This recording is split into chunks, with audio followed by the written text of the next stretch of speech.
नमस्कार दर्शकों, आपका चर्चित शो पूछता है सुल्तानपुर इस वक्त लाइव हो गया है। आप केडी न्यूज डिजिटल और अवधि तक के प्लेटफॉर्म पर आप फटाफट कमेंट बॉक्स में आज के मुद्दे पर अपनी राय जो रखनी हो भेजें फटाफट, हम आपकी जिससे इस मुद्दे पर इस चर्चा को बढ़ा सके। आपका चर्चित शो पूछता है सुल्तानपुर शुरू हो गया है केडी न्यूज के डिजिटल प्लेटफॉर्म और अवधि तक के प्लेटफॉर्म पर। तो आज का मुद्दा हम शुरू करते हैं।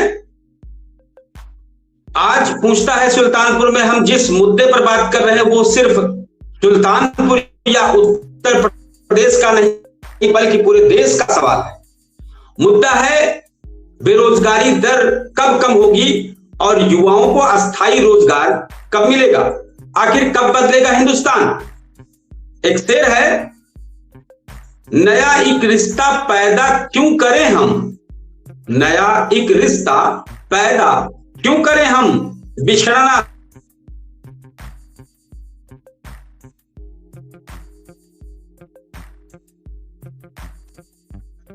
तो दर्शकों, आज भारत दुनिया का सबसे बड़ी युवा आबादी वाला देश है। हर साल लाखों युवा पढ़ाई पूरी करके नौकरी की उम्मीद में निकलते हैं, लेकिन सवाल यह है कि क्या उतनी नौकरियां पैदा हो रही है। ये सवाल है, नौकरियां पैदा हो रही है, यही एक सबसे बड़ा सवाल है। सरकारी आंकड़े कुछ और, जमीन की हकीकत कुछ और।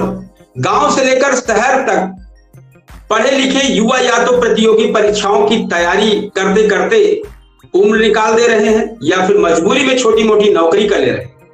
आज स्थिति यह है कि कोई बीए एमए पास युवक चाय की दुकान चला रहा है, कोई इंजीनियर डिलीवरी बॉय बना हुआ है और लाखों युवा सिर्फ सरकारी भर्ती का इंतजार करते रह जाते हैं।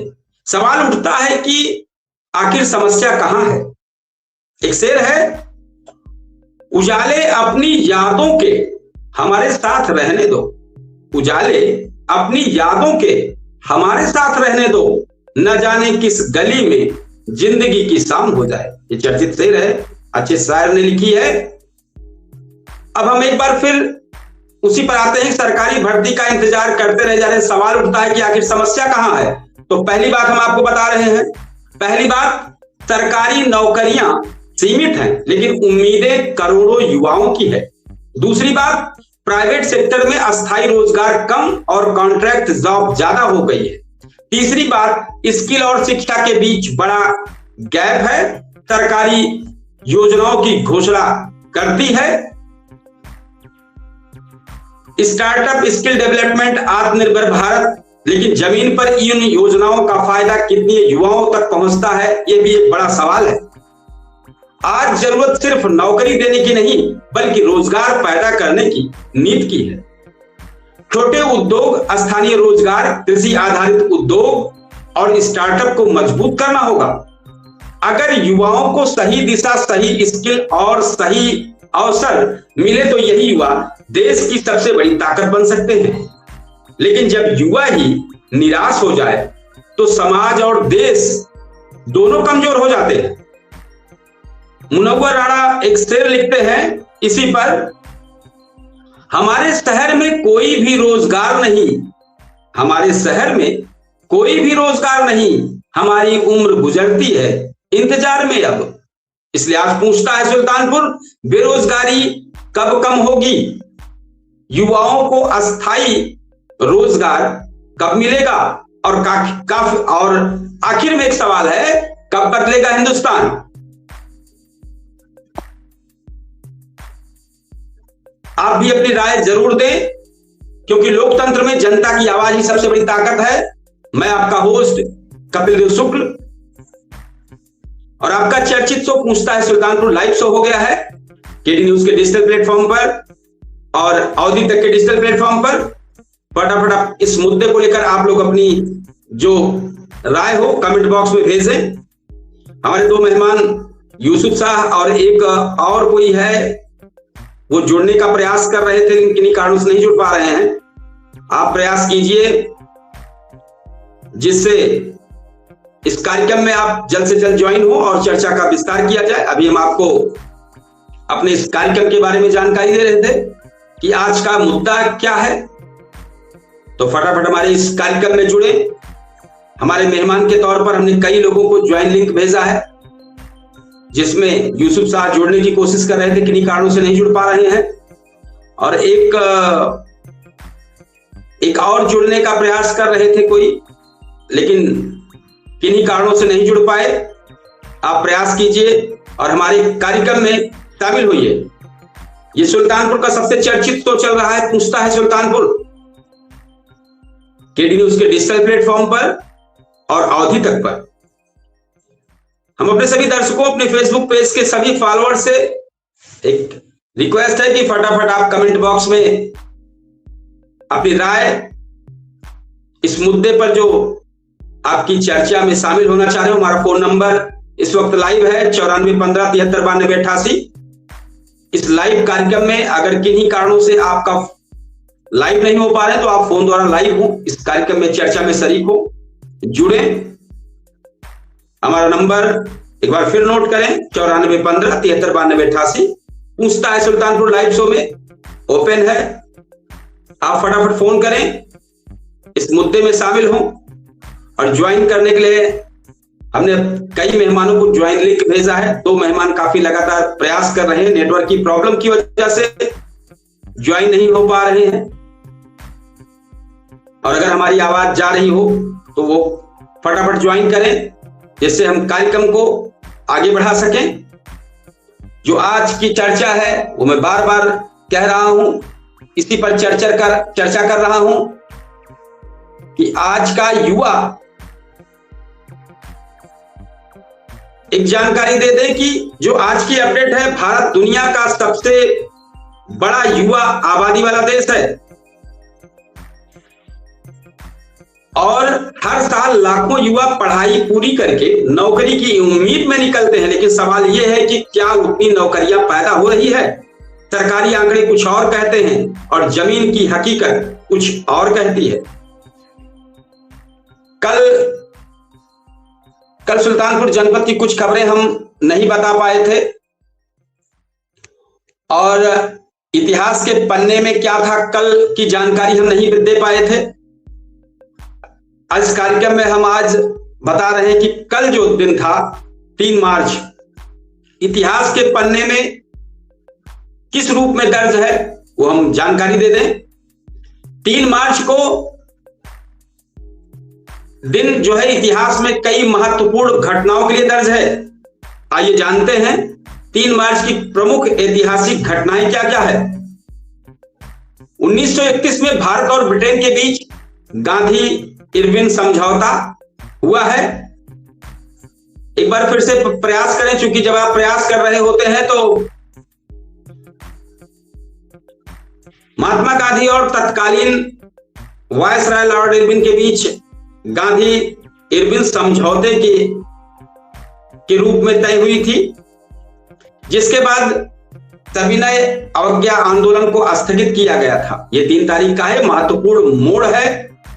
और इसके बाद 3 मार्च को 1877 में रूसी तुर्की युद्ध की शुरुआत हुई थी। रूसी तुर्की का युद्ध हुआ, जिसे इतिहास में रूसी तुर्की वार के रूप में जाना जाता है।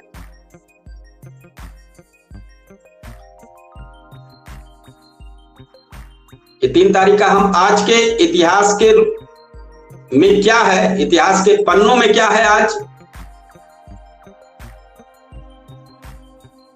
बार बार लगातार यूसुफ साहब मेहमान के तौर पर शिक्षक राम जी जुड़ रहे हैं। यूसुफ जी लगातार प्रयास कर रहे हैं, किन्हीं कारणों से नहीं जुड़ पा रहे हैं। अब क्या कारण है? यूसुफ साहब जी भी प्रयास कर रहे हैं जुड़ने का, मैं भी प्रयास कर रहा हूं कि आप जुड़ जाएं। आज के इतिहास के पन्ने में सोवियत नेता स्टालिन का निधन आज ही के दिन हुआ है। 1953 में वो लगभग 3 दशक तक सोवियत संघ के सबसे शक्तिशाली नेता रहे हैं। और आज के दिन 1966 में भारतीय तैराक मिहिर सेन का रिकॉर्ड बना है। भारतीय तैराक मिहिर सेन ने पनामा नहर को तैरकर पार करने का ऐतिहासिक रिकॉर्ड बनाया था। और आज के दिन 1982 में भारत में पहला अंतरराष्ट्रीय क्रिकेट मैच स्थल बना। आज ही के दिन ग्रीन पार्क स्टेडियम में भारत और इंग्लैंड के बीच ऐतिहासिक क्रिकेट मुकाबले थे हुआ, जो चर्चा में रहा ये दिन। और आज के दिन 2013 में वेनेजुएला के राष्ट्रपति ह्यूगो चावेज का निधन हुआ था। आज ही के दिन वो कैंसर से वो पीड़ित थे, इसलिए उनका निधन हुआ था। ये आज का इतिहास है। हमारे इस मेहमान में, हमारे इस चर्चित शो में मेहमान के तौर पर शिक्षक रामजी सिंह जुड़ गए हैं। यूसुफ शाह लगातार प्रयास कर रहे थे, किन्हीं कारणों से नहीं जुड़ पाए। एक और व्यक्ति जुड़ना चाह रहे थे, वो भी किन्हीं कारणों से नहीं जुड़ पा रहे थे, वो भी जुड़ रहे हैं। मैं प्रयास कर रहा हूं, अगर जुड़ते हैं तो बहुत बेहतर है। तो ये आज का इतिहास है जो मैं बता रहा था। ये हमारा कार्यक्रम पूछता है सुल्तानपुर लाइव शो, जो लगातार चल रहा है चर्चित शो केडी न्यूज के डिजिटल प्लेटफॉर्म पर और अवधि तक चैनल पर लगातार लाइव कार्यक्रम हमारे दर्शकों, हमारे फेसबुक पेज के फॉलोअर्स के सामने चल रहा है। अभी मेहमान के तौर पर सौरभ यादव जुड़े हुए हैं। इनका क्या मामला है सुन लेते हैं, फिर हमारे जो मेहमान के तौर पर शिक्षक रामजी सिंह जुड़े हुए हैं, फिर उनसे बात करते हैं। हम इनसे जी बताएं, आप पूरा एक परिचय दें पहले। नमस्कार, मैं सौरभ यादव का भाई अभिषेक यादव। आप पूरी जानकारी दीजिए। आप ध्यान रखिए, मैं आपसे बार बार कह रहा हूँ, आप पूरी जानकारी का मतलब आप थाना, तहसील, जिला, जितना भी कुछ जानकारी है आप दें। इसके बाद ज्वाइन हुए हैं, क्या कारण है, वो सारी बात बताएं आप। सर, मेरा नाम अभिषेक यादव है। मेरा थाना गोसाईगंज है, गांव अलहदापुर जी, तहसील जयपुर पड़ती है जी। और मेरा मुद्दा ये है, मेरे भाई किन कारणों से आप जुड़े हैं, आप एक बार पूरी बात। ये होली का जो है हमारे यहाँ प्रोग्राम कर रहे थे, हम लोग वहाँ पे इकट्ठा हुए थे एक साथ। तो उस प्रोग्राम में हम सारी चीजों की व्यवस्था कर रहे थे, तो वहाँ पर 4-5 लोग आकर के वो सीधे हमला करने लगे मेरे भाई पे, जिसका नाम सौरभ यादव है। और उसपे लाठी डंडे और कुल्हाड़ी पर से इससे सबसे वार करके उसके हाथ में जो है, हाथ में चोटिल कर दिया, जिसको जान से मारने की धमकी वो अभी तक हमें दे रहे हैं। अच्छा, आप इसकी तहरीर आप थाने तक पहुंचे कि नहीं पहुंचे? हम थाने तक पहुंचे थे। थाने में हमें केवल एक शब्द में बता दिया गया कि आपकी सुनवाई कल होगी, अभी जो है कुछ भी हम कर नहीं पाएंगे। यही सेम चीज उन्होंने इसके पहले भी की थी। थाने में पहुंचे थे तो उन्होंने बताया कि आज होली है, कल आओ। और आज हम जब 10 बजे पहुंचे, करीब 1 से 1.5 घंटे इंतजार करने के बाद वहां पे जब हम जा करके बोले तो वो बोल रहे हैं कि कल आइए, अभी आज हम फ्री नहीं हैं। किस लिए फ्री नहीं? क्योंकि कल तो, परसों तो होली थी, आज पुलिस होली खेल रही होगी। तो भाई पुलिस को परसों ही इस पे कार्रवाई कर देनी चाहिए थी, जांच पड़ताल, आपकी मेडिकल जो भी है। इसकी शिकायत आपने कहाँ की? क्योंकि आज दूसरा दिन है। और मेडिकल के लिए भी उन्होंने रेफर नहीं किया कि मेडिकल के लिए वो कहीं पर हमें भेजें। वो डायरेक्टली उनका केवल एक शब्द होता है कि आप कल 10 बजे आइए। कल भी यही चीज बोले और यही चीज वो आज भी बोल रहे हैं कि आप कल आइए। नहीं, इस मामले को लेकर आज के समय में सोशल मीडिया, सोशल प्लेटफॉर्म की वजह से सारे प्लेटफॉर्म खुले हुए हैं। आप ऐसा कोई अधिकारी नहीं है जिसका सोशल प्लेटफॉर्म ना हो। क्या आपने इसकी शिकायत संबंधित विभाग, बड़े आला अधिकारियों को की? क्या वीडियो बना के आपने भेजा कि मेरी सुनवाई नहीं हो रही है? सारा वीडियो, सारा एप्लीकेशन मैंने बना करके उसमें एसपी और डीएम सारी चीजों को जो है सबके नंबर पर मैंने फॉरवर्ड किया था, लेकिन उनकी तरफ से भी कोई जो है अभी तक कुछ पता नहीं चला। और यहाँ पर अभी हम लोग किसी तरीके से छिप रहे हैं इधर उधर, और बाकी वो हमारे घर पर जाकर के गाली गलौज कर रहे हैं, धमकी दे रहे हैं। और वो ये बोल रहे हैं कि आज रात में तुम कहीं भी छुपे रहो, घर पे जाकर के ऐसा बोले कि कहीं पर भी छिपा लो, आज रात में हम जो है ढूंढ करके निकालेंगे और मार देंगे, ऐसा बोल रहे हैं। दबाव काफी बनाए। नहीं, इस बात की जानकारी, क्या आप लोगों के पास फोन होगा, फोन की रिकॉर्डिंग होगी, उस सारी रिकॉर्डिंगों को आपको संबंधित विभाग को सौंपना चाहिए, भेज देना चाहिए व्हाट्सएप पे, अगर इस तरह है तो। नहीं सर, जो भी रिकॉर्डिंग थी हमारे पास उसके लिए तो वो सुनवाई नहीं कर रहे हैं, वो कुछ भी अपनी तरफ से एक्टिव है ही नहीं। उनके सामने से हम ये नहीं कहे, हमने ये कहा जिस चीज को आपने अभी कहा कि वो कह रहे हैं कि आप कहीं भी होंगे, मैं ढूंढ के आपके साथ आज मारपीट करूंगा। हाँ इस बात की रिकॉर्डिंग जो ऑडियो अमूमन आदमी आज के समय में मोबाइल पर रिकॉर्ड होता है, ये संबंधित विभाग तक भी आपने क्या भेजा? सोशल प्लेटफॉर्म की बात कर रहे हैं, आज के समय में सारे अधिकारी सोशल हैं, जवाबदेही तय होती है। आप ध्यान कीजिए हमारी बात को, जब आप ये सारी चीजें भेजते हैं तो ऐसा नहीं कि वो कट जाएगी, उसकी जवाबदेही अधिकारियों को रहती है, संबंधित विभाग उस पर ध्यान करता है। क्या आपने इस चीज को भेजा? तो घर पे उतने फोन चलाने वाला कोई है नहीं कि जो सीनियर में जो इस तरीके के काम को उनको आता हो, क्योंकि मम्मी पापा हैं घर पे, जो भी सीनियर लोग हैं वो तो मतलब ये फोन जानते नहीं, वो पुराने टाइम के आदमी तो वो सारी चीजें नहीं जानते। ठीक है, ठीक है। तो ये फोन, आपका कहना है कि ये फोन आपके पापा के नंबर पे आ रहा है या आपके नंबर पर आ रहा है? नहीं, फोन नहीं आ रहा, वो तो हमारे घर के सामने जाकर के धमका रहे हैं। मेरी मम्मी के पास एक कीपैड फोन है, जिस फोन से वो हमें ऐसी चीजें वो बताती हैं। हाँ ठीक है, आपका कहना अपनी जगह ठीक है, लेकिन आज के समय में थोड़ा सा आपको ध्यान करना पड़ेगा। घर के बाहर अगर कोई व्यक्ति आ रहा है तो अमूमन आदमी आज के समय में देखिए कम से कम 90% व्यक्ति मोबाइल पे रिकॉर्डिंग भी कर ले रहे हैं। 90%। अगर अपनी बात को साक्ष्य के दौर पर रखना है तो इन सब बातों पर ध्यान करना पड़ेगा। लेकिन ये तो एक दूसरा मुद्दा है, पुलिस विभाग को भी चाहिए इस पर। तो इन सब बातों को आपने संबंधित विभाग में क्या आज दिया, कब दिया, वीडियो वगैरह शिकायती पत्र आपने कब भेजा? ये सब ये तो हम जो है पहले ही जो कल हम 2 से 3 बजे जो है हमने एसओ साहब को भेजा था। उसके बाद कल शाम को 9:30 बजे के करीब हमने डीएम और एसपी पे जो है सारी चीजें फॉरवर्ड कर रखी थी। और सुबह हम गए थाने पे, तो थाने पे हम करीब 1 से 1.5 घंटे 10 बजे पहुंचे थे। 11:30 बजे के करीब एसओ साहब आए। उसके बाद उन्होंने कहा कि अभी आज कोई सुनवाई नहीं होगी, आप कल आइए। अच्छा, आज की कोई अपडेट? आज की अपडेट यही है, कोई धमकी दी जा रही है? हाँ, अभी भी धमकी दी जा रही है। अभी 1 से 1.5 घंटे पहले वो अभी आकर के धमका करके गए हैं कि हम रात में चाहे जहां से ढूंढ करके उनको मार देंगे।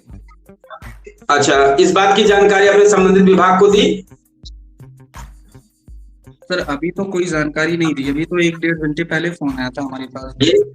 हाँ ठीक है, इस बात की जानकारी भी आपको देना जरूरी है। आप इस बात की जानकारी भी संबंधित विभाग को सौंपे, मतलब आपकी गंभीरता को वो लोग लेंगे। अगर गंभीरता को नहीं लेते हैं तो जवाबदेही उनकी रहेगी, इसलिए आप जरूर इस बात को बताएं। और थाना क्षेत्र, गांव, और एक बार आप पूरी बता दें कौन सा गांव है, कौन सा थाना क्षेत्र है, क्या मामला था, कोई मामले की जानकारी भी है क्या कि बस ऐसे ही अनायास ही मामला शुरुआत हो गया या पहले से कुछ बात थी, क्या था? सर ये मामला जो है, और अगर आपके पास अगर वो वीडियो हो जो आपने सोशल मीडिया पे वायरल है आपका वीडियो, वो वीडियो का जी हम वीडियो दिखाते हैं आपको। 1 मिनट, थोड़ा सा 1 मिनट का वीडियो आगे का है। और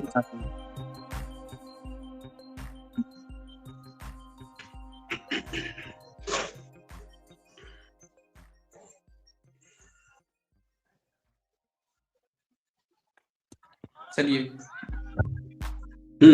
ये देखिएगा वीडियो, इसमें जो है वो लोग जो है पूरी तरीके से ही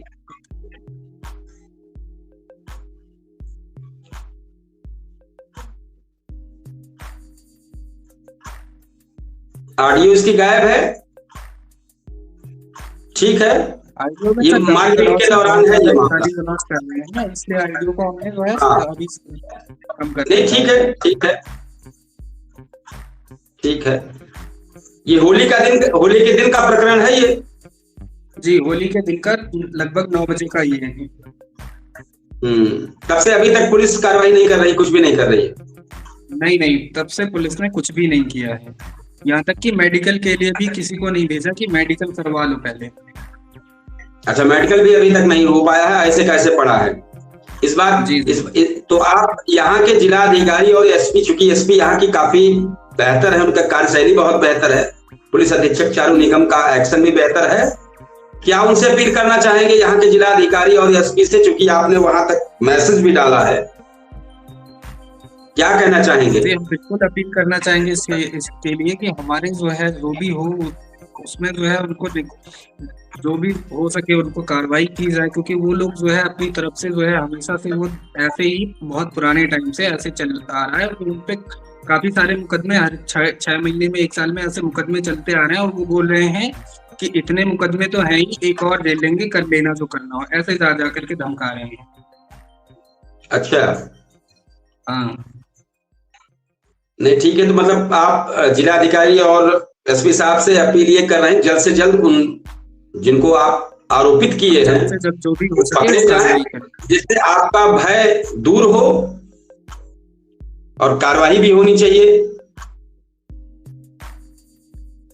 देखिए, जो मेरे भाई को जिसको मारे हैं वो अभी मानसिक तनाव है, कि मतलब वो पूरी तरह से डिप्रेशन में जा रहा है, वो टेंशन में जो है केवल जो है वो कांप रहा है। उसके हाथ में मारे हैं, उसके बाद भी धमकियां दे रहे हैं कि हम उसको मार ही देंगे। और वो ऐसे डायरेक्ट बोलते हैं कि हमें पुलिस प्रशासन, हमें किसी से कोई भी दिक्कत नहीं है, हम तो इतने मुकदमे झेल ही रहे हैं, हम और भी झेल लेंगे, जो करना होगा अच्छा, कर लेंगे। ऐसे बोलते तो इसका मतलब मुकदमे उनके ऊपर और भी कई हैं। हाँ नहीं ठीक है, हमारे इस कार्यक्रम के माध्यम से संबंधित विभाग तक आपकी बात पहुंचेगी और जल्द से जल्द पुलिस जो है वो कार्रवाई करे। ठीक है, हमारे इस कार्यक्रम में आपकी जो ये पीड़ित हैं इसको लेकर भी चर्चा होगी। अगर कुछ और कहना हो हमारे इस कार्यक्रम के माध्यम से तो कुछ अगर बताना चाहें तो जरूर कहें, नहीं तो नहीं सर, बस हम केवल इतना अपील करना चाहेंगे, जिन जिन हो गई या जो है डीएम सर हो गया, हमने सबके पास फॉरवर्ड कर रखा है, इस मुद्दे को संज्ञान में लेकर के वो जल्द से जल्द इस पर कुछ कार्रवाई करने की कोशिश करें। आप लोग घर पे हैं या घर से दूर हैं? नहीं सर, हम घर से तो दूर हैं, घर से तो भागे फिर रहे हैं हमेशा से। कल से जब से ये मामला हुआ हमारा, तब से हम घर से भागे हैं, तब से हम घर पे नहीं जा पा रहे हैं, ऐसा मामला हो गया है। दबाव बहुत ज्यादा बनाए हैं, बहुत ज्यादा दबाव बना रखे हैं और बार बार यही बोल रहे हैं कि हम मार देंगे। और वीडियो में आपको साफ दिख ही रहा होगा कि वो किसी से बिना डरे वो जो है हथियार लेकर के मारने के लिए दौड़ रहे थे। ठीक है, संबंधित विभाग तक आपकी शिकायत पहुंचे और आपने जो डीएम एसपी को ये जानकारी व्हाट्सएप माध्यम या जो भी सोशल मीडिया के माध्यम से दिया है, जरूर संबंधित विभाग इस पर ध्यान करे। ठीक है, अपने आप को आप डिस्कनेक्ट कर लें और जैसे ही इस कार्यक्रम में भी आपकी बातों को लेकर चर्चा चलती रहेगी, आप अपने आप को डिस्कनेक्ट कर लें और भी मेहमानों के साथ जुड़े अपने कार्यक्रम को आगे बढ़ाएं। तो आज का चर्चित तो पूछता है सुल्तानपुर लाइव शो चल रहा है, यूसुफ साहब लगातार जुड़ने का प्रयास कर रहे हैं, मैं भी कोशिश कर रहा हूं कि यूसुफ साहब जुड़ जाए और हमारे मेहमान के तौर पर शिक्षक रामजी सिंह जुड़े हुए हैं। मुद्दे पर हमने अपनी बात रखी, आज देश का युवा पढ़ लिख कर रोजगार के लिए भटक रहा है, इसलिए आज पूछता है सुल्तानपुर बेरोजगारी कब कम होगी, युवाओं को अस्थायी रोजगार कब मिलेगा। इस मुद्दे पर आज चर्चा है, एक बुद्धिजीवी वर्ग बैठ करके इस पर चर्चा हो रही कि आखिर आम जनता में चल क्या रहा है, क्या कहना चाहेंगे इस पर? सबसे पहले तो मैं सबको प्रणाम करता हूँ और जो हमारे चैनल, हमारे दर्शकों की तरफ से भी आपको बहुत बहुत बधाई, आप हमारे चैनल में आए हैं मेहमान के तौर पर। जो अभी जो पीड़ित थे गोसाईगंज थाने के, जो गोसाईगंज थाने के पीड़ित थे, तो हमको सुनने के बाद तो यही आ रहा है कि अभी ये बार बार कह रहे हैं कि हमने दिया है, तो इनको जब लाइव आए हैं तो इनको इसके साथ तो फोन लगाना चाहिए था, लाइव लगाए थे, किसी के फोन से उनका नंबर लगाते, इनको एसओ साहब का नंबर लगाना चाहिए था और 1076 पर फिर बात करना चाहिए था तत्काल। जो हम लोग देखते हैं जो भी हो जी, तो इस पर ये फोन लगाते और घंटी जाती तो उसमें निश्चित है एसओ साहब एक बहुत बड़े जिम्मेदार व्यक्ति हैं और इसी क्राइम के लिए ही। तो हम लोग देखते हैं कि वो फोन उठा रहे हैं कि नहीं उठा रहे और कहा क्या रहे, क्या मेरे समझ से हम लोग 1076 पे आपने जो कहा 1076 पे भी इनको बात करनी चाहिए, एक बार शिकायत उस पर दर्ज कराई। लेकिन अंदाजा है जिस तरीके से बता रहे हैं कि डीएम को इस मामले में इन्होंने व्हाट्सएप या सोशल मीडिया की जो प्लेटफॉर्म है उसके माध्यम से सारे वीडियो, फोटो, एप्लीकेशन ये सब दिया, एसपी साहब को दिया। इनका कहना है कि संज्ञान लिया जा रहा है, मतलब कि एप्लीकेशन उनका तक पहुंची है, लेकिन कुछ आगे जस की तस रुका हुआ है और बार बार इनको धमकी मिल रही है। ये भी युवा हैं, जिस बेरोजगारी की बात कर रहे हैं, रोजगार की बात करें, उसी में ये भी शामिल है।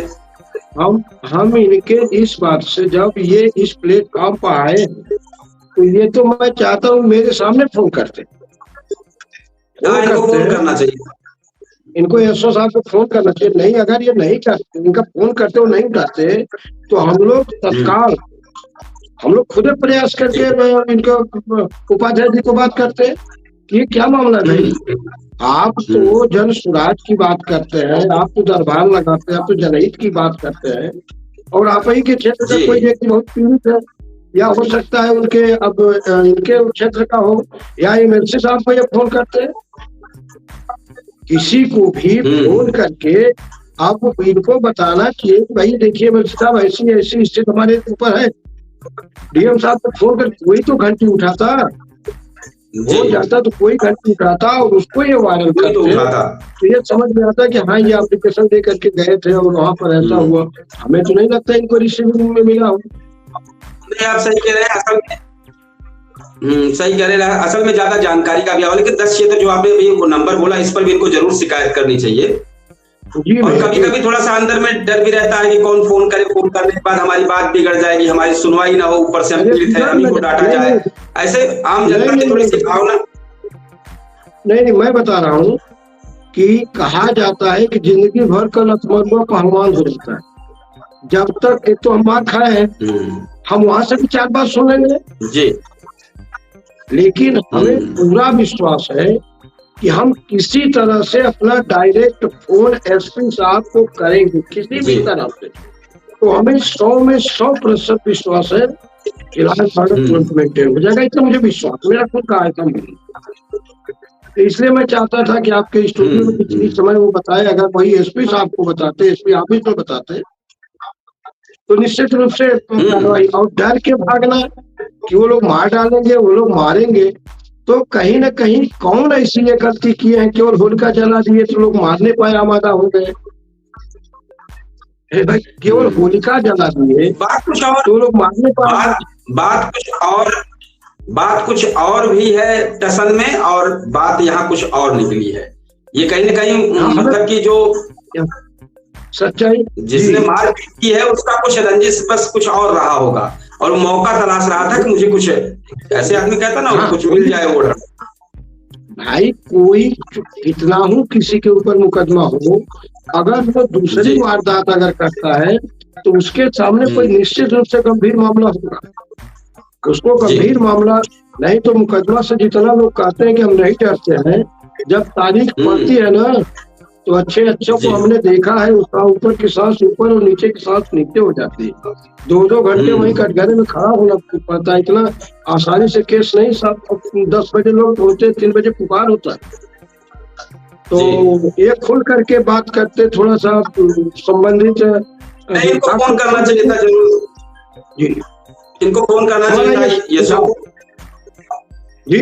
को फोन करना चाहिए। देखिए हमारी सुन नहीं रहे हैं, हमने ये बात की जी, तो जी एक बार हम फिर अपने, चूंकि ये शामिल हुए थे, हमें इनकी बात भी सुननी थी, और जरूरी भी है, ऐसी चीजों पर चर्चा होती है हमारे इस कार्यक्रम में, बहुत जरूरी भी है। अगर पीड़ित लोग कुछ समझ के इस कार्यक्रम में पहुंच रहे हैं, शायद हमारी सुनवाई हो, इसके माध्यम से इनके जो पीड़ा है वो दूर हो, इनकी शिकायती पत्र पर एक्शन हो। हमारा फिर हम अपने उससे पूछता है सुल्तानपुर लाइव शो में, जो इस वक्त बेरोजगारी का एक मुद्दा जो चल रहा है, उसी पर हम चर्चा कर रहे हैं। और एक बार फिर चाहेंगे कि आप जरूर, आप भी कुछ जानकारी दें।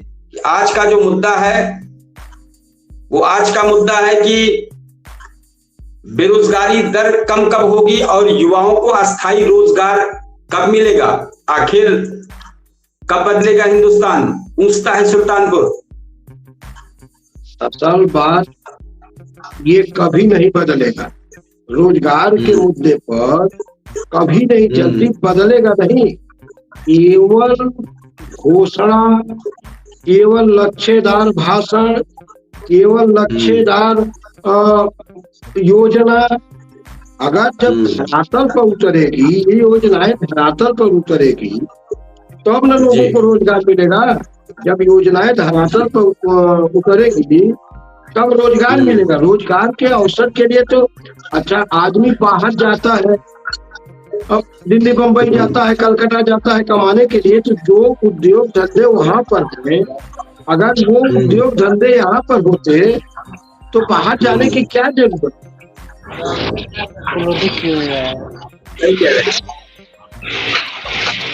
में नहीं आ रहा है क्या? अब आता हो तो सुन देखा, फिर से लगाओ, हो सकता है कट करके फिर से लगाओ।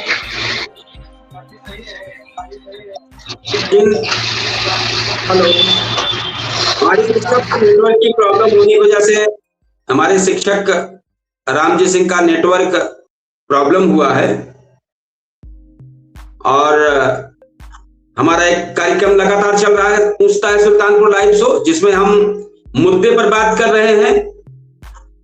ये सिर्फ सुल्तानपुर या उत्तर प्रदेश का नहीं, पूरे देश का मुद्दा है। बेरोजगारी दर कब कम होगी और युवाओं को अस्थायी रोजगार कब मिलेगा? आखिर कब बदलेगा हिंदुस्तान, पूछता है सुल्तानपुर। हमारे मेहमान के तौर पर अभी शामिल हुए थे यूसुफ शाह और मेहमान के तौर पर शामिल हुए थे रामजी सिंह, शिक्षक रामजी सिंह। नेटवर्क की प्रॉब्लम की वजह से कुछ प्रॉब्लम आई थी, तो लगातार इस प्रयास में है कि चर्चा जारी होती रहे और हमारे अगर आवाज हमारे मेहमान के तौर पर शिक्षक रामजी सिंह के पास पहुंच रही हो तो जरूर एक बार फिर से ज्वाइन करने का प्रयास करें। कारणों से ज्वाइन में दिक्कत आ रही है और हमारे इस कार्यक्रम में जो भी अन्य लोग इस कार्यक्रम में शामिल होना चाह रहे हो, मुद्दे पर चर्चा करना चाह रहे हो, तो जरूर हमारे इनवाइट लिंक पर टच करें और जल्द से जल्द इस कार्यक्रम में शामिल हो। प्रयास यही है। पूछता है सुल्तानपुर लाइव शो लगातार चल रहा है और इस प्रयास में कि बेरोजगारी दर कब कम होगी और युवाओं को अस्थायी रोजगार कब मिलेगा, आखिर कब बदलेगा हिंदुस्तान, पूछता है सुल्तानपुर लाइव शो। हमारे मेहमान के तौर पर यूसुफ शाह लगातार प्रयास कर रहे हैं ज्वाइन करने के लिए और हमारे वरिष्ठ शिक्षक रामजी सिंह नेटवर्क की प्रॉब्लम से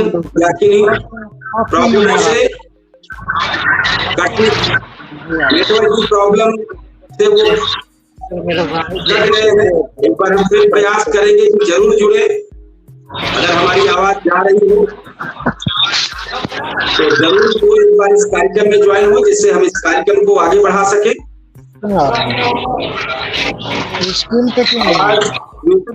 आवाज बेहतर नहीं आ रही है और इस आवाज की वजह से और भी चीजें डिस्टर्ब हो रही है। इसलिए अगर आवाज को आप बंद कर दें तो बेहतर रहेगा। आज का जो मुद्दा था उस पर जो हमारी तरफ से कंक्लूजन की जो चर्चा का सार है, जो बातें चल रही बेरोजगारी और युवाओं को लेकर, कि बेरोजगारी सिर्फ आंकड़ों का मुद्दा नहीं बल्कि देश के करोड़ों युवाओं के भविष्य का सवाल है। जब युवा पढ़ लिख कर भी रोजगार के लिए भटकता है तो सिर्फ उसकी उम्मीद नहीं टूटती बल्कि परिवार और समाज की उम्मीद भी कमजोर होती है। जरूरत इस बात की है कि सरकारें सिर्फ वादों और योजनाओं की घोषणा तक सीमित ना रहें बल्कि जमीन पर रोजगार पैदा करने के ठोस नीति अपनाएं।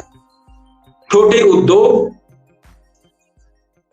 स्थानीय रोजगार, स्टार्टअप और स्किल डेवलपमेंट और सच में मजबूत करना होगा। इन सब चीजों को बेहतर ढंग से मजबूत करना होगा, तभी देश का युवा मजबूत होगा और देश मजबूत होगा।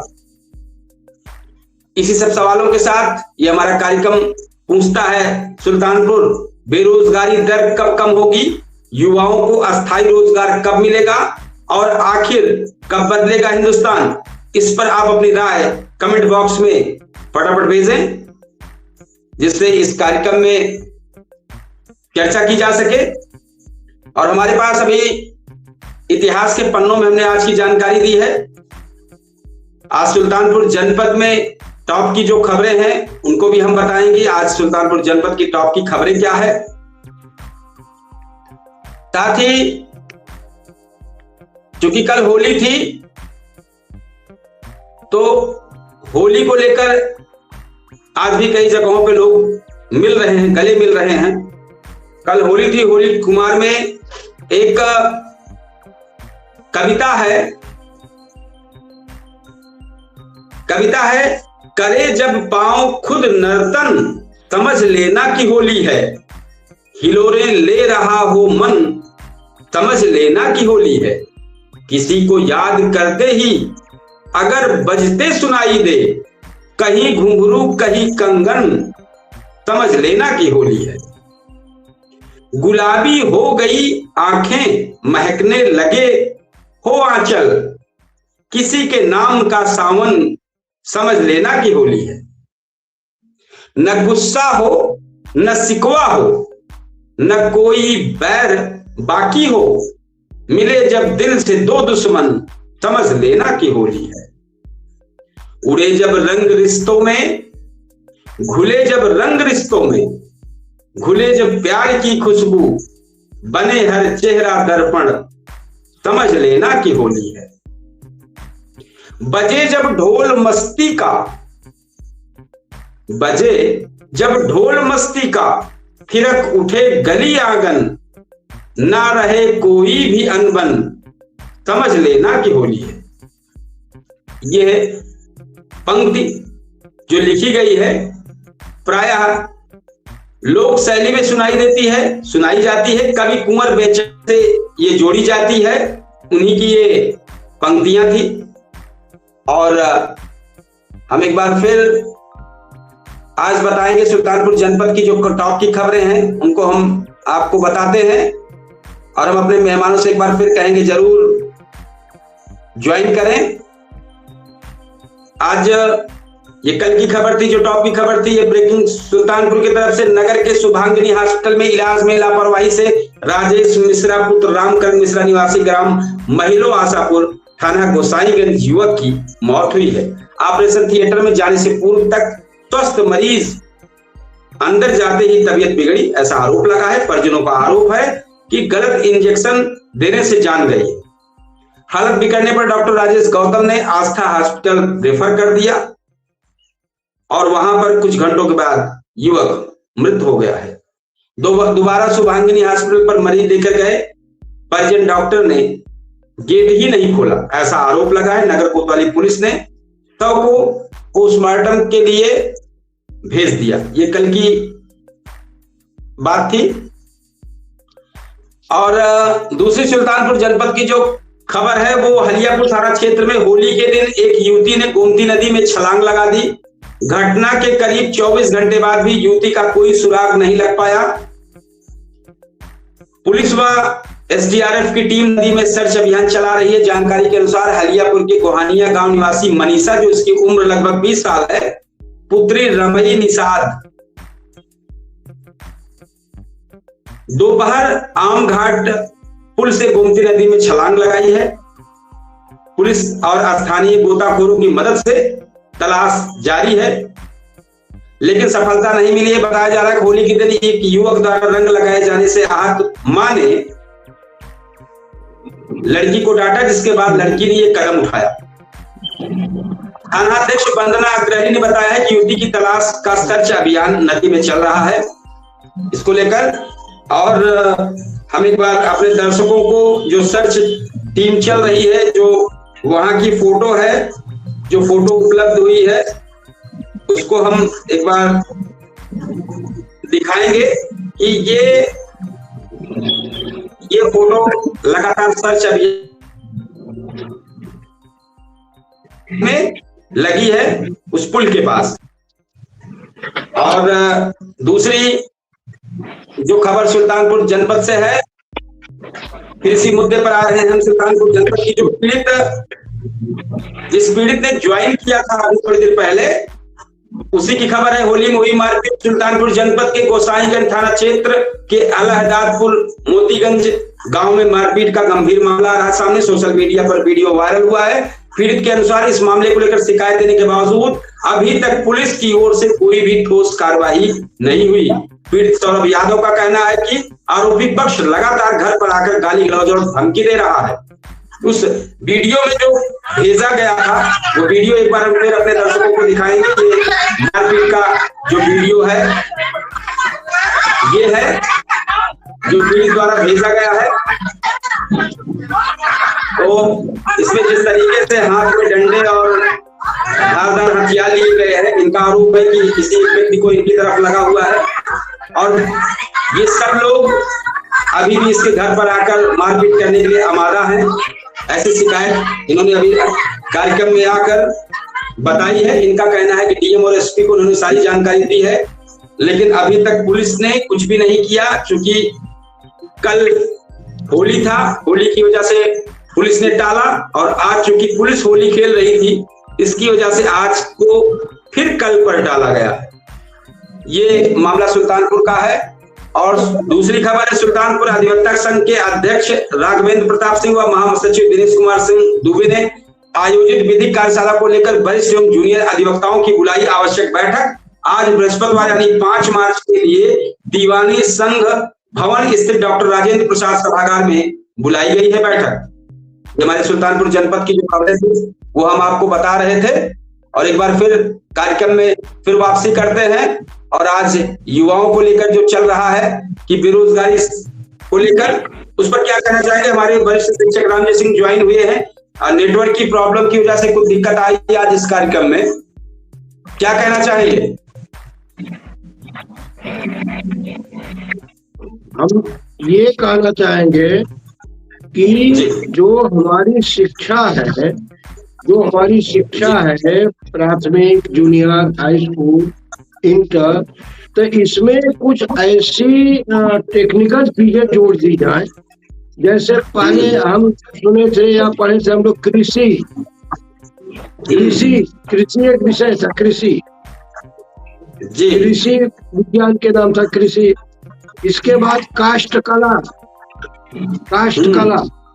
पुस्तक कला है, तो जी, तो ये सब चीजें अपने हाथ से करने के लिए कुछ सिखाई जाती थी। खेती में पूरा बागवानी होती थी। एक कृषि भी जिसके पास खेत है, वो यदि वैज्ञानिक तरीके से किसी चीज की, चाहे धान की, गेहूं की, आलू की, मटर की, जिनके पास चना है, जिनके पास अरहर है, जिनके पास सरसों है, तो इन चीजों की खेती, जिनके पास खेत है, वो अपना तरह तरह की सब्जियां उगा करके और व्यवसाय में अपने को लगा सकते हैं और लगा भी गए, लगाना भी चाहिए। रहा सवाल ये कि ऐसे कार्यक्रमों को जो भी अपना पहल करना चाहता है, तो उसमें सरकार पूरी पारदर्शिता के साथ उनका सहयोग करे, पूरी पारदर्शिता के साथ। जैसे मान लीजिए हम लोग भी चाहते हैं कि 8 तक स्कूल खोले हैं, तो उसमें सरकार भी कुछ टेक्निकल चीजें दे। टेक्निकल चीजें हम लोगों को, क्योंकि प्राइवेट स्कूल जो भी इंसान खोलता है वो पहले जमीन अपनी विद्यालय के नाम करता है। ऐसा नहीं है कि जो स्कूल खोल रहे हैं वो अपने नाम से जमीन लेकर के, ऐसा नहीं है। पहले जो लोग कीमती या बाप दादा की चल अचल संपत्ति जो स्कूल खोलना चाहते हैं, मान्यता लेना चाहते हैं, तो वो पहले विद्यालय जमीन को विद्यालय के नाम करते हैं। तो जितनी मात्रा में अधिक से अधिक सीखने वाली चीजें जो है, जैसे कोई भी कताई, बुनाई, पहले चरखा चलता था लोग जैसे, लेकिन अत्याधुनिक युग में अच्छी मशीनें दे, कंप्यूटर दे सरकार। देखिए, सरकार से हम उम्मीद इसलिए करते हैं कि हम लोग सरकार के एक अंग है। हम लोगों का जीवनचर्या, हम लोगों का विवेक, हम लोगों की बौद्धिक क्षमता, यदि सरकार उसमें मदद कर देती है तो समझ लीजिए वो राष्ट्र हित में हम कोई भी कार्य कर सकते हैं। जैसे उद्योग धंधा, हम देख रहे हैं कि उद्योग धंधा बढ़ाने के नाम पर रोज योजनाएं बन रही कि इस बार इतना उद्योग धंधा लगाएंगे, इस बार इतना लगाएंगे, इतना लगाएंगे। तो गांव के घी को जितना बढ़ाएंगे उतना ही बेरोजगारी बढ़ती जाएगी। हम तो बेरोजगारी हम बता रहे हैं, थोड़ा सा गौर करें आप कि सबसे पहले सरकार ने केवल धन कमाने के लिए, केवल धन इकट्ठा करने के लिए सबसे पहले शराब का ठेका खुलवाती है। और जब वही आदमी शराब पीता है तो कहती है कि इतने नशेड़ी पकड़े गए, इतने नशेड़ी पकड़े गए। तो अफसोस तो तब होता है कि ठेका आप खुलवाए। नशेड़ी बहुत बड़ा सम्मानित शब्द तो है नहीं। अगर आप ठेका न खोलते, दारू नहीं बेचवाते, शराब नहीं बेचवाते और तब कोई नाजायज तरीके से खरीद करके पीता तो उसको आप नशेड़ी कहते, तो उसके ऊपर वो लागू होगा। लेकिन आप तो सही दिमाग को बर्बाद करके नशा में जीने पर विवश कर दे रहे हैं। आप कहाँ ले जा रहे हैं युवाओं को? आप किस दिशा में ले जा रहे हैं? हमारी बात गौर करें कि एक तो आप दारू का ठेका खोलते, आप उनको किस दिशा में उनका दिमाग डाइवर्ट कर रहे भाई। तो कहने का मतलब ये है कि थोड़ा कम धन रहे, लेकिन जो रहे वो पूरा उसका प्रयोग सात्विक ढंग से किया जाए। हम चाहते हैं सरकार IIT खोले, ITI खोले। अब तो ITI भी सरकारी कितना खुला, पॉलिटेक्निक कॉलेज कितना खुला, तो नहीं देख रहे हैं कि खुल रहा है, केवल हवाई है कि खुल रहा है। तो जब शिक्षा देने के लिए आप नहीं खोलेंगे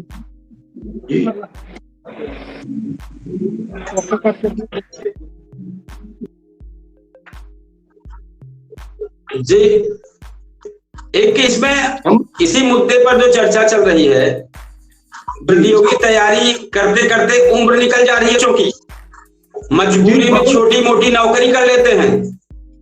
आज स्थिति है कि BA और MA पास युवक चाय की दुकान चला रहे हैं और कोई इंजीनियर डिलीवरी बॉय बना हुआ है।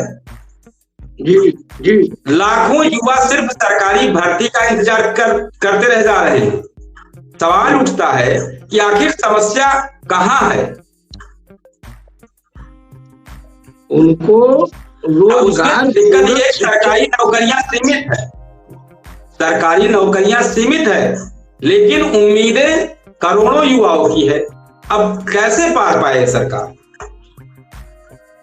कैसे ये लड़ाई करें कि युवा को नौकरी दे? कैसे क्या करें?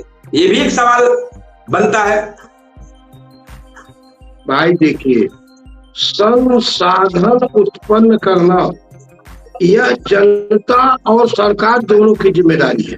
संसाधन उत्पन्न करना, मैं तो कहता हूँ कि जिनके पास है वो इतना दिखावटी खर्च कर दे रहे हैं, इतना आलिशान अपना कार्य कर रहे हैं कि जो जिस धन से किसी चीज का एक उद्योग का निर्माण हो जाएगा, उससे ज्यादा धन तो रैली, दिखावा, प्रचार और प्रसार में लगा दे रहे हैं, उससे ज्यादा। और टेक्निकल युग में मैं तो चाहता हूं कि आप अपनी उपलब्धि को, अब यहाँ पर यदि मुझको कुछ दिखाना ही हुआ तो हम एक तो लिस्ट निकालेंगे, दिखा देंगे इतने बच्चे हमारे IIT किए, इतने बच्चे IAS में गए, इतने बच्चे PCS किए, इतने बच्चे इस पोस्ट पर गए। मैं एक बात बता दूं, अब इसके लिए मैं जा करके होल्डिंग बोर्ड अधिकारियों को नियुक्त करूं, सबको एक ही काम में लगा दूं, तो कहीं न कहीं भाई ये बेरोजगारी इससे बहुत ज्यादा बढ़ेगी, बहुत ज्यादा। बहुत उसी का कोई संसाधन उत्पन्न करा दे, उसी का कोई संसाधन उत्पन्न करा दे, टेक्निकल चीजें सिखा दे। जब आदमी टेक्निकल रहेगा, हम तो केवल वही। इधर लगातार मैसेज कुछ आ रहे हैं। एक नसीब है, उन्होंने लिखा है, हमारे राजस्थान में 30,000 से ज्यादा स्कूल बंद कर दिए गए हैं 2014 से लेकर 2026 तक।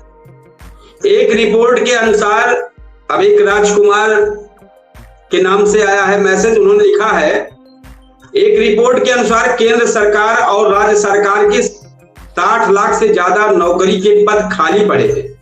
लगभग सभी राज्यों में उसको भर नहीं रहे हैं, उल्टा खाली पदों की संख्या बढ़ती जा रही है, पहले से ज्यादा बढ़ती जा रही है। दो मैसेज जो लगातार मुझे मिल रहे हैं इस कार्यक्रम, इस शो के दौरान। बहुत बेहतरीन मैसेज है, बहुत बेहतरीन। स्कूल का बंद होना, एक चीज जान रही और सबसे बड़ी बात एक और इसमें जोड़ दें, एक बात इसमें और जोड़ दें कि ये एक मैसेज राजस्थान से आया है। जी राजस्थान से मैसेज है। शिक्षा के लिए आप ये जान लें कि जितनी प्राइमरी स्कूल के पूरे बिल्डिंग का खर्चा, जितना प्राइमरी स्कूल के 2-3 कमरे की इधर लाइव के माध्यम से यूसुफ साहब का कुछ प्रॉब्लम चल रही थी, इसीलिए ये फोन के माध्यम से लाइव आए हैं, कुछ बात कहना चाह रहे हैं। जी यूसुफ जी बताइए, आप मेहमान के तौर पर हमारे चैनल में स्वागत है। आप कई बार लाइव आए, लेकिन किन्हीं कारणों से सब कुछ बेहतर था, लेकिन किन कारणों से दिक्कत हो रही थी मुझे नहीं पता है। बताएं, इस कार्यक्रम को लेकर बताएं, अपनी बात बताएं, आपको पूरा समय दिया जा रहा है, आप बताएं, फिर हम लोग चर्चा को आगे बढ़ाएंगे। और साथ में बता दें, आप बात करें, फिर हम बात को बढ़ाते हैं। जी बताएं।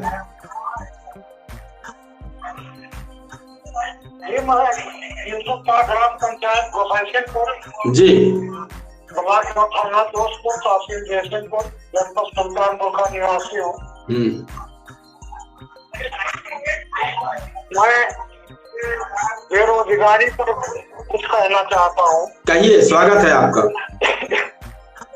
जैसा सर जो बाहर से एक्सपोर्ट का काम हमारे देश में आता है, बहुत सारी कंट्रियों से आता है, तो उस पर जो है जीएसटी या टैक्स नहीं होने चाहिए,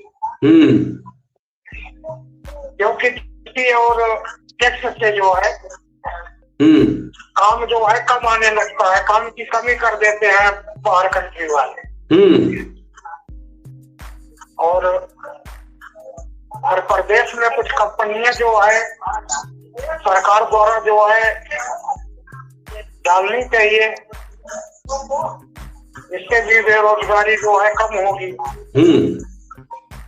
लेकिन एक्सपोर्ट का काम जो आता है ये बहुत बड़ा व्यवसाय है देश में जो हमारे उपलब्ध है।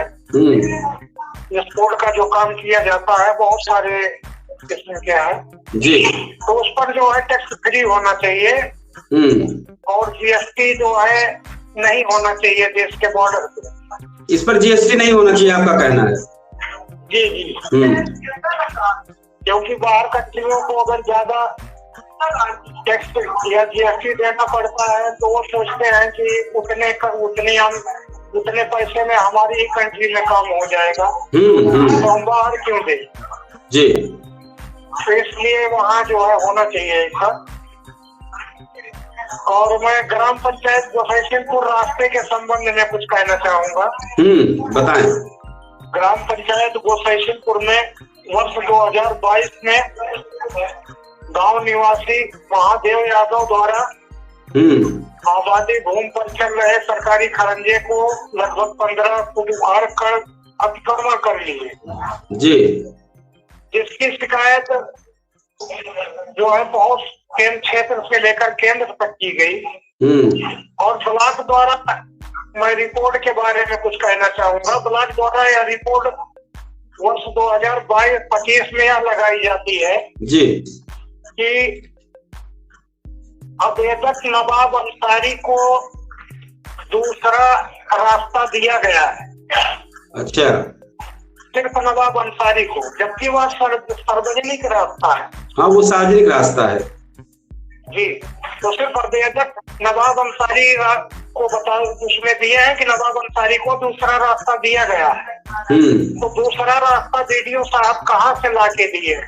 दूसरा रास्ता जो बताते हैं वो 1 किलोमीटर घूम के चौराहे पे जाना रहता है आदमी को। तो दूसरा रास्ता जो बताते हैं वो तो पहले से ही वहाँ मौजूद है, तो दूसरा रास्ता दिए कहाँ है?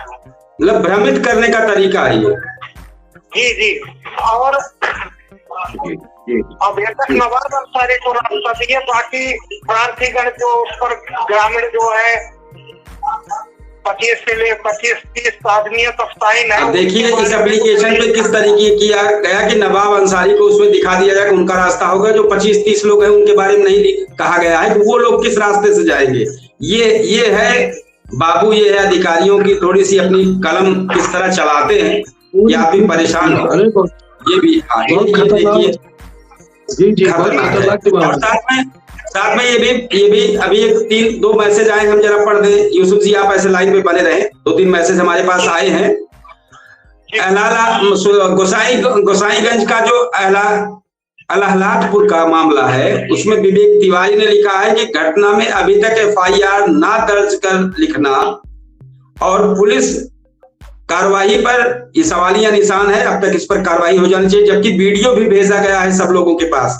तब इस संबंधित के पास की वीडियो भी पर साफ दिख रहा है कि लाठी और जो टेंगारी कुल्हाड़ी जो भी है उस चीजों से लेके वो लोग लैस होके गए हैं, लेकिन कार्यवाही ना होना ये बहुत बड़ी संदेह व्यक्त कर रही है। इधर राजकुमार का उन्होंने मैसेज डाला है, जो हमारी चर्चा दूसरी चीज चल रही थी। स्कूल बंद होने के लिए आज कल के लोगों की मेंटालिटी भी ये है कि अधिकतर माता पिता अंग्रेजी स्कूल में भेजते हैं और प्राइवेट स्कूल में भेजते हैं। खुद मंत्री नेताओं के बच्चे भी विदेश में पढ़ते हैं, प्राइवेट में पढ़ते हैं और कोई इसमें भेजना भी नहीं चाहता। सबसे पहले विदेश पढ़ने की रोकथाम लगनी चाहिए, कम से कम बेसिक शिक्षा विभाग के लिए 10-12 तक कम से कम। मतलब कि इनका कहना है कि कक्षा 12 तक रोक लगे कि विदेश कोई भेजने ना पाए बच्चों को पढ़ने के लिए, वो यही पढ़े। हम और इन्होंने साथ में ये भी लिखा है, रूपेश जी लिख रहे हैं कि हम आपके केट न्यूज और ऑडियो तक के माध्यम से बात प्रशासन और जनप्रतिनिधियों तक पहुंचाना चाहते हैं। बरौसा में आज तक बस स्टैंड की व्यवस्था नहीं है, इसके कारण नौकरी पर जाने वाले लोगों को और सुल्तानपुर जाने वालों के लिए समस्या हो रही है।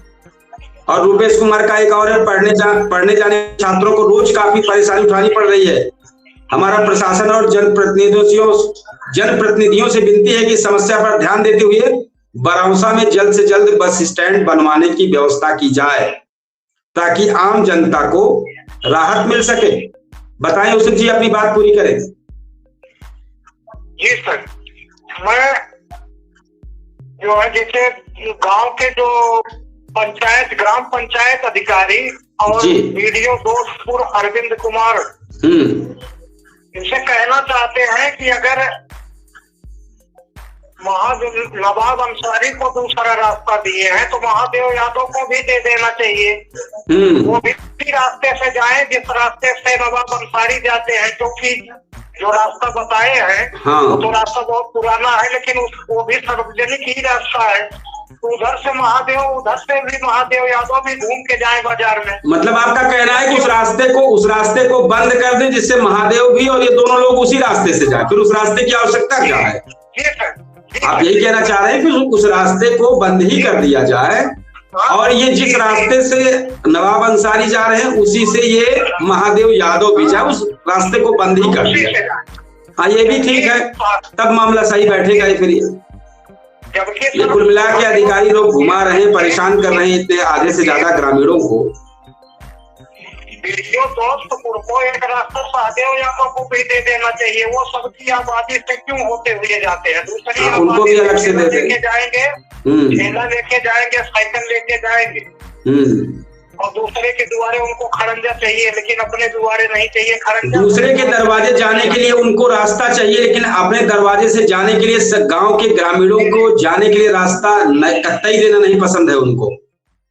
जी सर, जबकि महादेव यादव खुद जो है मोहन और राजकुमार कन्नौजिया और बंसराज कन्नौजिया, बाबूलाल अग्रहारी, इनकी आबादी से होते हुए रास्ता गया है, तो इनकी आबादी से क्यों जाते? सही कह रहे हैं, आपका ये मुद्दा भी बेहतर है, सही कह रहे हैं आप अपनी इस बात को। हम इस चीज को सर तहसील में भी रखते, तो तहसील में तहसीलदार साहब के पास गए, 2-3 आदमी थे, हम कहे सर अगर ये रास्ता नहीं चलनी है तो जो हम लोगों के सामने है वह रास्ता जो है हम लोग भी खड़ंजा उखाड़ लेते हैं, उसको बंद कर दिया जाए। जी जी। तो तहसीलदार को बहुत गुस्सा आया, बोले हम जो है तुमको जेल में, नवाब अंसारी को बोले तुमको जेल में डाल दे। हाँ, मतलब उधर करे तो कोई नहीं है जी, और इधर करे तो जेल है। गया तो वो लेके गए तहसीलदार साहब एसडीएम साहब के पास। उस समय संजीव कुमार यादव एसडीएम थे जी। तो उनसे कहा गया तो बोले कि ऐसा करोगे जेल में डाल दिया जाएगा। तो हम लोग बोले कि आप जो है, हम लोग अभी कुछ नहीं किए हैं तो जेल में डालने के लिए तैयार हैं, और जो खरंजा उखाड़ के अतिक्रमण कर लिया उस पर आप कार्रवाई क्यों नहीं कर रहे?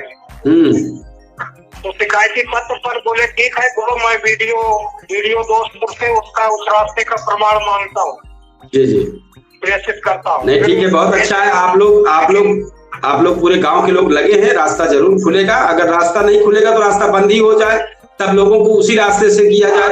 ये आपका जो मशवरा था बेहतर था।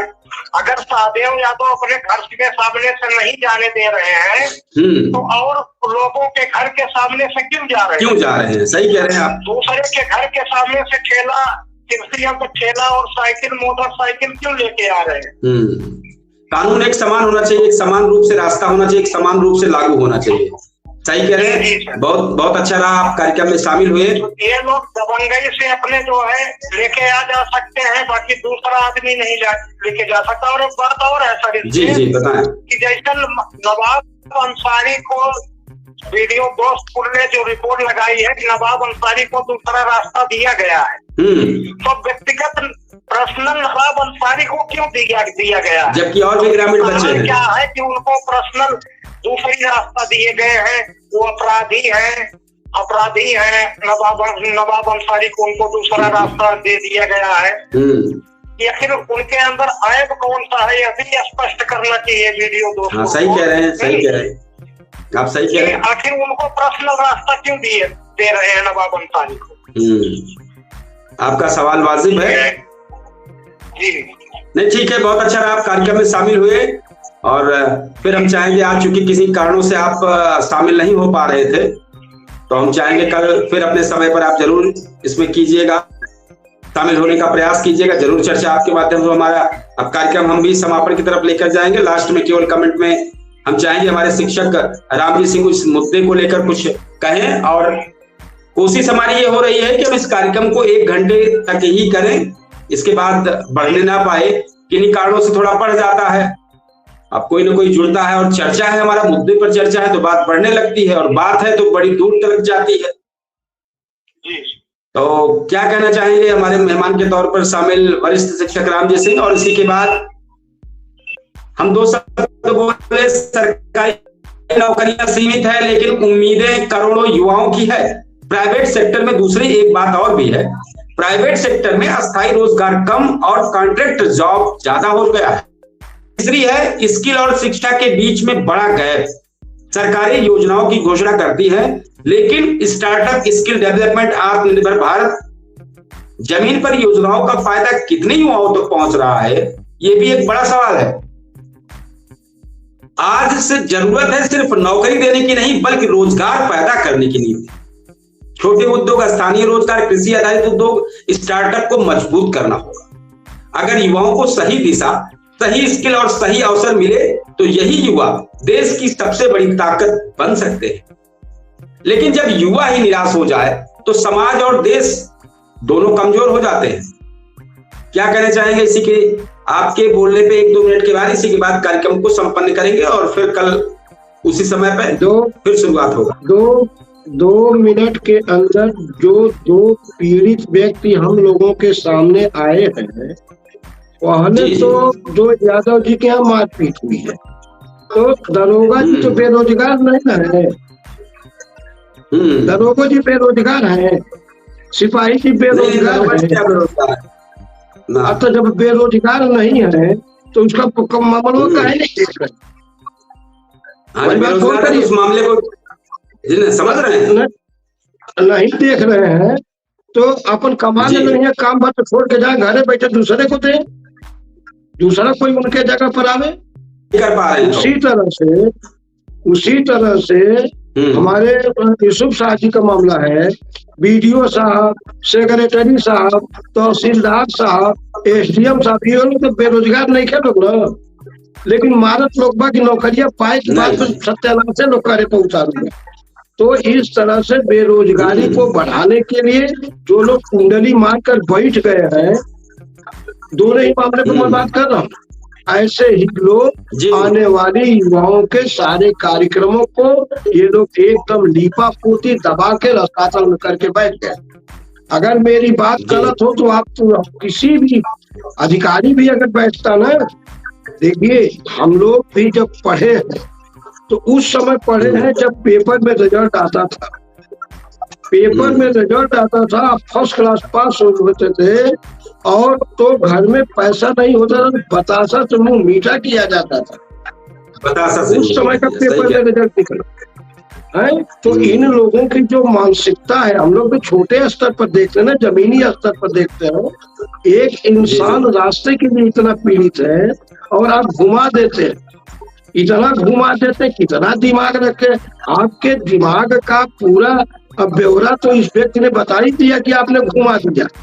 जो प्रश्न यूसुफ साहब ने किया या जिस अभी मैटर जो आया था उसको वीडियो दिखाई दे रहा है, इन लोगों के सारे लोगों के अकर्मण्यता है और ऐसे लोगों के अकर्मण्यता के कारण ही बेरोजगारी दिन दूना रात चौगुना बढ़ती जा रही है।